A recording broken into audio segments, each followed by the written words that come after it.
bizga ko'ringanidek emas. Ko'zimizga ko'rinmaydigan shunday narsalar borki, ulardan himoyalanishga muhtojmiz. Masalan, sehr, yomon nazar, hasad, tunda keluvchi yovuzlik, vasvasa va shaytoniy xislatdagi odamlar, yuzlab dushmanlarimiz bor. Bu suralarning ma'nosida shunchalik chuqur go'zallik borki, video tugagach biz men bu suralarni o'qimasdan va tushunmasdan qanday yashadim deb o'ylaymiz. Video oxirida ushbu suralarni o'zimiz tushungan ma'nolar bilan o'qiymiz va ko'p narsalar o'zgara boshlaydi inshaalloh. Ana shunda boshimizga keladigan balolardan omon qolamiz.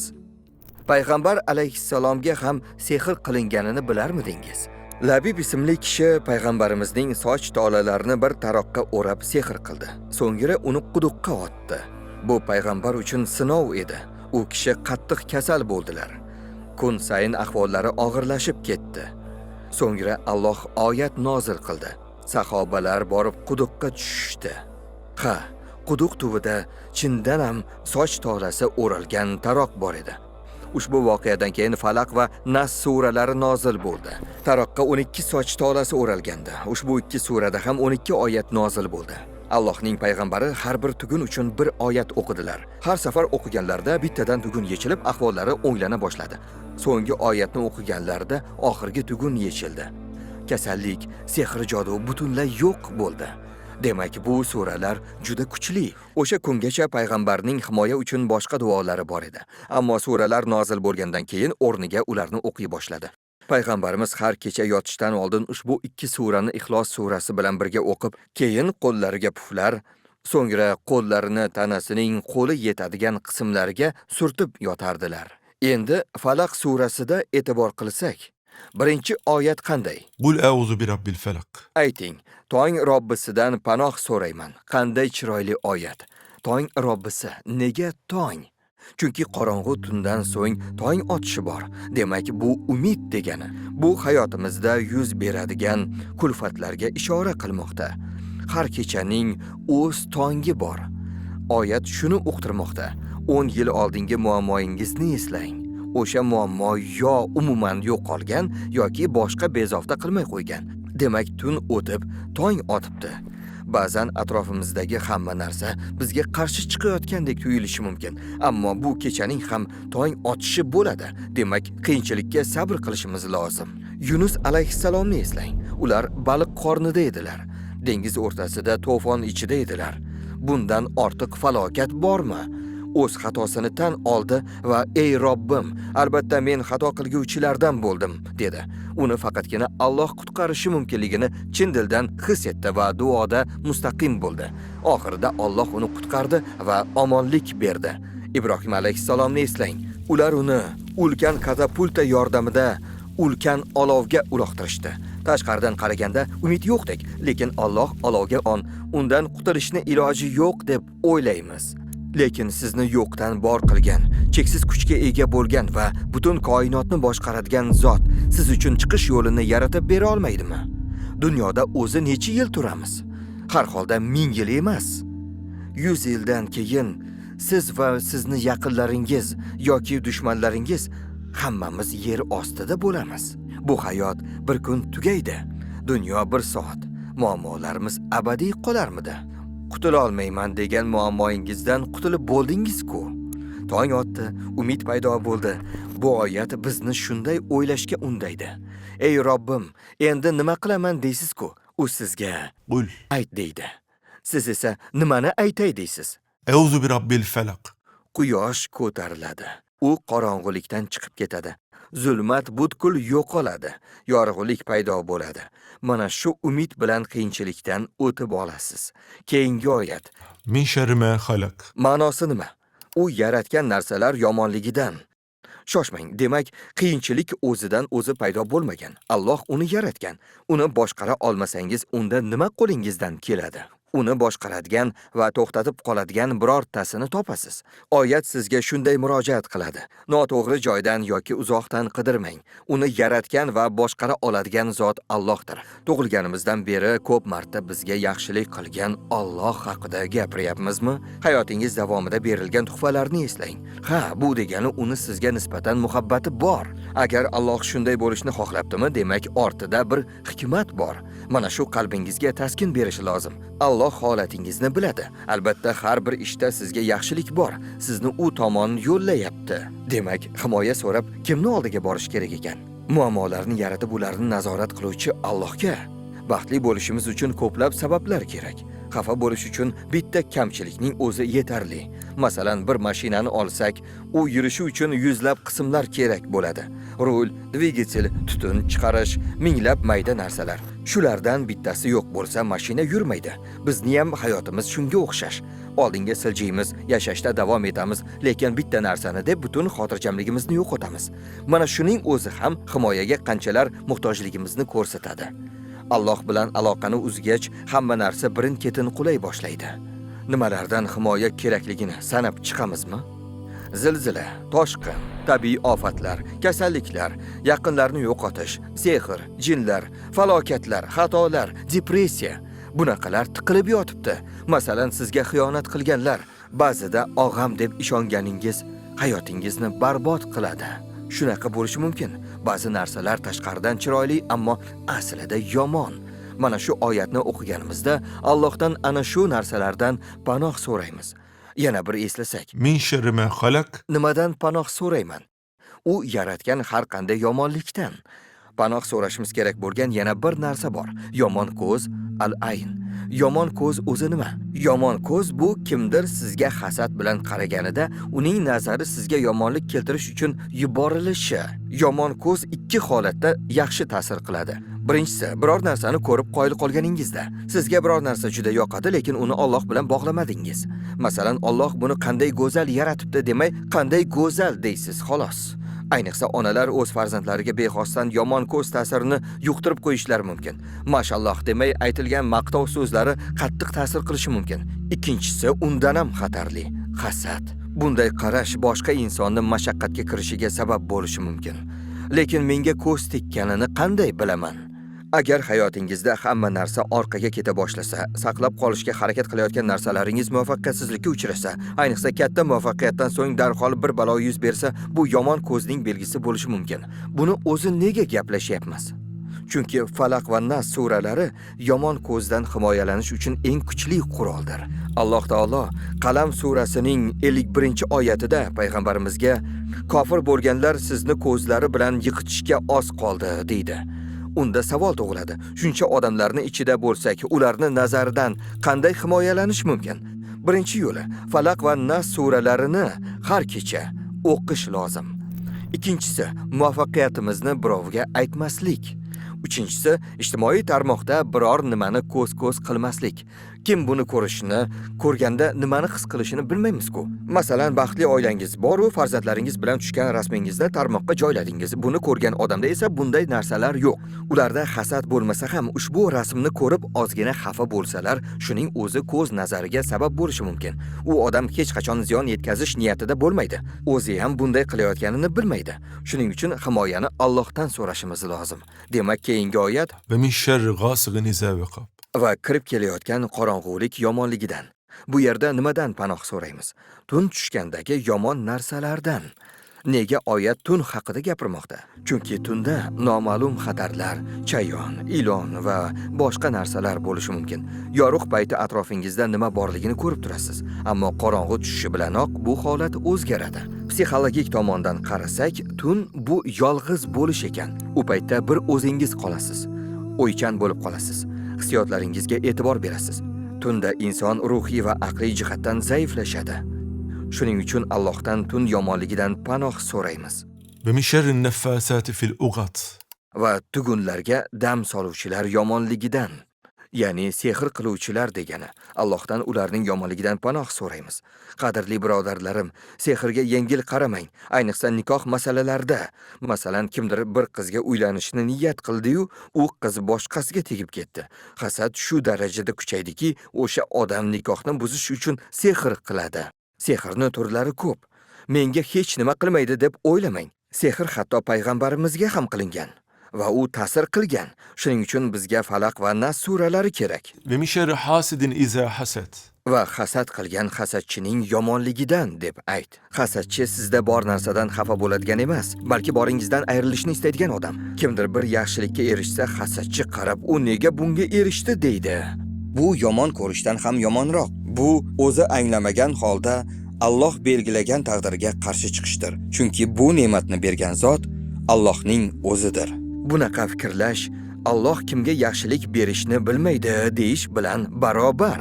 Alloh kechirsin. Shuning uchun bunday narsalar qalbning xatarli kasalligidir. Hasadchiga faqat tashqaridan qaramaylik. Bu o'zimizda ham bo'lishi mumkin. Masalan, bir nima olmoqchisiz, ammo otangiz parvo qilmayapti. Keyin siz o'sha narsani yoqtirmaydigan odamingizning otasi unga olib berganini ko'rasiz. Ana shu daqiqa siz uchun sinov. Biror kishi ichidagi his-tuyg'ularni to'xtata olmasligi mumkin, ammo agar siz bu tuyg'uga rozi bo'lmasangiz va uni amalga oshirmasangiz, unda sizda gunoh yo'q. Uni amalga oshirish nima degani o'zi? Bu o'sha odamga qandaydir tarzda zarar yetkazishga urinish yoki unga kulfat yetsa ataylab xursand bo'lish demakdir. Islomda amalga aylanmagan xayol va hissiyot uchun gunohkor bo'lmaysiz. Yechim uchun 3 duoni o'qish. Birinchisi, bu hissiyotdan qutulish uchun duo qiling. Ikkinchisi, yomon ko'rgan odamingiz haqqiga duo qilish. Uchinchisi, eng muhimi, Allohdan ana shu odamga yaxshilik berishini so'rash. Ularning haqqiga duo qilish ichingizdagi hasadni yo'q qiladi. Hobil va Qobil o'rtasidagi birinchi qotillik hasad tufayli bo'ldi. Shaytonning ham Allohga qarshi isyon qilishi odam alayhissalomga nisbatan hasadi sabab edi. Dunyodagi har qanday urush, janjal, ag'dar-to'ntar ortida faqatgina hasadni ko'rish mumkin. Shuni unutmaylikki, hasad faqat o'z egasini kuydiradi. Kimgadir hasad qilarkanmiz, avvalo o'zimizni azoblaymiz xolos. O'z halovatimizni yo'qotamiz. Miyamiz o'sha narsalar haqida o'ylayveradi. Bir kuni payg'ambar alayhissalom hozir jannat ahlidan bir kishi keladi dedilar. Sahobalar u kishini nega jannat ahlidan ekanligini tushunishga harakat qilishdi. Sahobalardan biri o'sha kishi bilan tunab qoldi. 3 kun uni yaxshilab kuzatdi. Uni nima amali borki, jannat ahlidan qildi ekan deb qiziqdi. Kuzatdi, ammo qandaydir o'zgacha amal qilganini ko'rmadi. Oxirida nega kelganini aytib, u kishidan amali haqida so'radi. Jannat ahlidan bo'lgan kishi, men qalbimda biror bir musulmonga nisbatan zarracha ham nafrat saqlamayman va Alloh ularga bergan ne'matlar va yaxshiliklar uchun hech kimga hasad qilmayman dedi. Demak, ba'zida odamlarga hasad qilish kishini jahannamga yetaklashi mumkin, ammo hasad qilmasligimiz bizni jannatga yetaklaydi. Qanday yaxshi-ya! Demak, Falaq surasi shu yerda tugadi. Ma'nosini bir esga olsak, ayting, tong Robbisidan panoh so'rayman. U yaratgan narsalar yomonligidan va kirib kelgan qorong'ulik yomonligidan va tugunlarga dam soluvchilar yomonligidan va hasad qilgan hasadchining yomonligidan. Endi Nas surasiga o'tsak. Nas o'zi nima degani? Uning ma'nosi odamlar. Ushbu surada ham panoh so'raymiz. Buni birinchi oyatdan ko'rish mumkin. Bir savol so'rasam, kimlar ko'proq cho'kadi? Suzishni biladiganlarmi yo bilmaydiganlarmi? Aytishlaricha suzishni biladiganlar ko'pincha cho'kib ketishadi. Chunki suzishni bilmaydiganlar chuqur joylarga umuman yaqin yo'lamaydi. Bormayman. Chuqurligi 3 metr. Cho'kib ketsam-chi deyshadi. Lekin suzishni biladiganlar o'zlariga ishonishadi. Chuqur joylarga borishadi. Hammasi yaxshi deb o'ylashadi, lekin suvda har balo bo'lishi mumkin. Demak, muammo o'zingizga ortiqcha ishonib yuborishda. Xuddi hech nima bo'lmayotgandek. Vahima qilmasang-chi, hammasini o'zim eplayman. Xullas shunaqa gaplar. Bunaqa deydiganlar xuddi himoyani unutib qo'ygan bokschiga o'xshaydi. Ana shu payti zarba yeydi va holsizlanadi. Birodarlar, biz shunday o'ylashimiz kerak. Men shaytonga yutqazishim mumkin. U meni tuzoqqa tushirishi mumkin. U meni zaif tomonlarimni biladi. Men Allohdan panoh so'rashim kerak. Ayni paytda odamlar hushyor tortdi. Ular himoyani mustahkam qilib, Falaq va Nas surasi videosini ko'rib o'tirishibdi. Demak, ular o'zlarini himoya qilishmoqchi. Ammo ba'zilar menga baloyam urmaydi deydi. Ular himoyani yo'qotgani uchun asosiy nishonga aylanishadi. Demak, boshladik. Qul a'uzu bi robbin nas, melikin nas, ilahin nas. Odamlar Robbisidan, odamlar podshohidan, odamlar ilohidan panoh so'rayman. 3 ta ism tilga olinadi. Rabb, podshoh, ya'ni Malik, Xudo, ya'ni iloh. Demak, kimdan himoya so'rayapmiz? Robbimizdan, haqiqiy podshohimizdan, Xudodan. Bundan nimani tushunish kerak? Dunyoda bizni qo'rqitadigan narsalar bor. Ular nima edi? Balki biror kishi yoki kasallik yoki o'lim. Menga bir balo qilsa nima qilaman deb o'ylaysiz. Bularni bari Allohning cheksiz qudrati oldida hech nima emas. Ularning qudrati yo'q. Aytmoqchimanki, himoyani faqat Allohdan so'rang. Siz qo'rqayotgan narsalar Allohning oldida dovdirab qoladigan oddiy narsalar xolos. Namrud nomli yovuz podshohni eslang. U odamlarni azoblar edi. Hamma undan qo'rqardi. Alloh nima qildi? U o'zining eng kichik askari bo'lmish chivinni jo'natdi. U Namrudning qo'riqchilaridan o'tdi, devorlar orasidan kirib bordi va uning burniga joylashdi. U yerdan uning miyasiga bordi. Ana shunda Namrud o'zini yo'qotib qo'ydi. Bir paytlar o'zini Xudo deb atagan kuchli qirol bir ahvolda yotardi. Kuchli azob bilan boshini devorga urardi. Kundan kun og'riq uni tamom qildi. Butun dunyoni boshqarishini ro'kach qilgan odam tirnoqchalik kelmaydigan bir jonzotga yengildi. Buyuk qirol deb ataladigan kishini Alloh tomonidan yuborilgan chivin yengib qo'ydi. Yoki bo'lmasa Firavn ham shunaqa edi. Odamlarni azoblardi. Muso alayhissalom va hamrohlari Qizil dengizga borishdi. Ortlarida Firavn lashkari bilan turardi. Qarshisida esa ulkan dengiz. Muso alayhissalom kimga yuzlandi? Himoya istab Allohga. Qo'lidagi tayog'i bilan suvni urdi. Mo'jiza yuz berdi. Suv ikkiga bo'lindi. Muso va uning qavmi ikki tomondan qad rostlagan suv devorlari orasidan o'tib ketishdi. Firavn ham ularni ortidan o'tmoqchi bo'ldi, lekin suv uning ustiga yopirildi. Firavn va uning lashkari suvga cho'kdi. Men nima demoqchiman? Kimdan yordam so'rash kerak ekan? Robbingiz, podshohingiz, ilohingiz Allohdan, chunki undan boshqasi yo'q. Nega undan panoh so'raymiz? Chunki har narsaning kaliti undadir. Hammasi uning nazorati ostida. Hamma narsa uning izni bilan bo'ladi. Uning iznisiz daraxtdan barg qimirlamaydi. O'ylab ko'ring. Allohning qudrati cheksiz bo'lsa, u qila olmaydigan qaysi ish bor? Hech qaysi. Odamlar va boshqa mahluqotlarning kuchi chegaralangan, ammo Allohning qudrati cheksiz. Agar izn bermasa hech nima bo'lmaydi. Ayni paytda cheksiz qudrat sohibi Allohdan panoh so'ramoqchiman. Min sharril vasvasil xannas allazi yuvasvisu fi sudurin nas. Ma'nosi nima? Odamlar qalbiga vasvasa soladiganlarning, jinlardan va odamlardan bo'lganning yomonligidan. Birodarim, biz nimalardan himoya so'rayapmiz? Vasvasa, ya'ni shayton qulog'imizga pichirlaydigan yomon xayollardan. Bulardan panoh so'rab Allohga yuzlanmoqdamiz. Bu yerda bir muhim narsa bor. Oyatda insonlarning ko'kragiga yomonlik vasvasa qiladigan deyildi, yuragiga deyilmadi. Nima deyildi? Shayton qulog'ingizga vasvasa qiladi, sizni gunoh qilishga undaydi, chiroyli qilib ko'rsatadi yoki namoz o'qima deydi. Umidlaringiz, rejalaringizni barbod qiladigan biror nimani qulog'ingizga aytadi. Bu vasvasa ko'krak qismida turadi, ammo u hali yuragingizga yetib bormagan. Bu sizning qalbingizga faqat o'zingiz tanlasangizgina o'sha vasvasaga amal qilib, men namoz o'qiyman, men namoz o'qimayman deb o'ylasangizgina yetib boradi.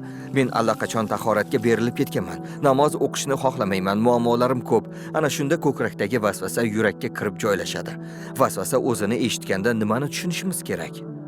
U shaytonning vasvasasi, yomonlikka buyuradigan ovoz, yaxshilikka to'sqinlik qiladigan, ibodatlarni tark etishga majbur qiladigan fikrlar. Ko'rgan bo'lsangiz, ba'zi multfilmlarda qahramonni bir yelkasida farishta, boshqasida shayton turadi.